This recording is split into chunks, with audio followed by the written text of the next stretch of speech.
করবুক মহকুমার অন্তর্গত নিজচন্দ্র পাড়ায় বন্যায় ক্ষতিগ্রস্ত পরিবারগুলো ক্ষতিপূরণ না পেয়ে রাস্তা অবরোধ করল।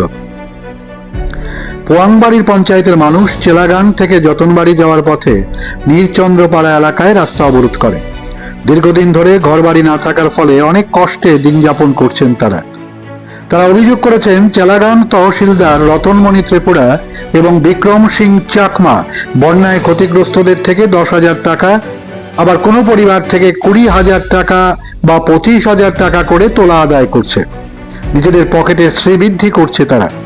তহসিলদারের পকেট গরম করতে না পারলে সেই পরিবারগুলোকে কোনো ক্ষতিপূরণ দেওয়া হবে না বলে তারা জানিয়ে দিয়েছেন। আর এরই প্রতিবাদে পোয়াংবাড়ি পঞ্চায়েতের সাধারণ জনগণ রাস্তা অবরোধ করেন।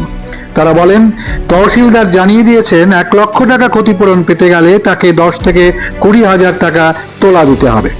আমরা গত সেপ্টেম্বর মাসে আমরা ফ্লাড হয়েছে, ফ্লাড হইয়া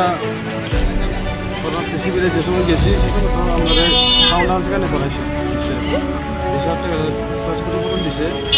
20,000 টাকা দিয়ে আমরা কোনো রকম ঘর একটা ছোটো মোটো ঘর বানাইয়া আরও নির্দিষ্ট পাওয়ার কথা 1 লাখ টাকা এই টাকাতে কোনো পাইছি না। এই লেগে আমরা আজকে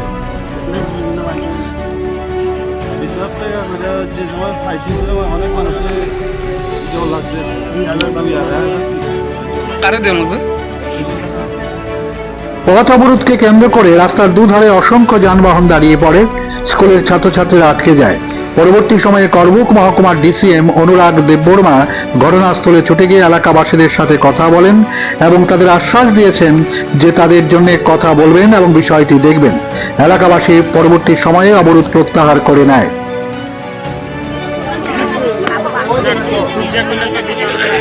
তোমার যদি কোনো অসুবিধা থাকে আপনার এসডিএম অফিস খোলা আছে না? আয়ো না কিরা তহসিলদার কই তো টাকা না দিলে সেকেন্ড কিস্তিও পাইবা না। না আর তোমরা তহসিলদার কিছু কইলে কইছে না কইলে নাই। তহসিলদারের কাম হইলো এনকোয়ারি করো, ঠিক আছে?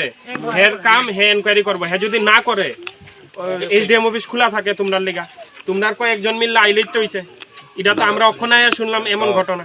তোমরা যদি আমরা ডাইরেক্টলি আয়া না কও তাহলে আমরা কেমনে বুঝবো? চিনি না, শুধু তহসিলদার চিনি। এসডিএম অফিস খোলা সবাই।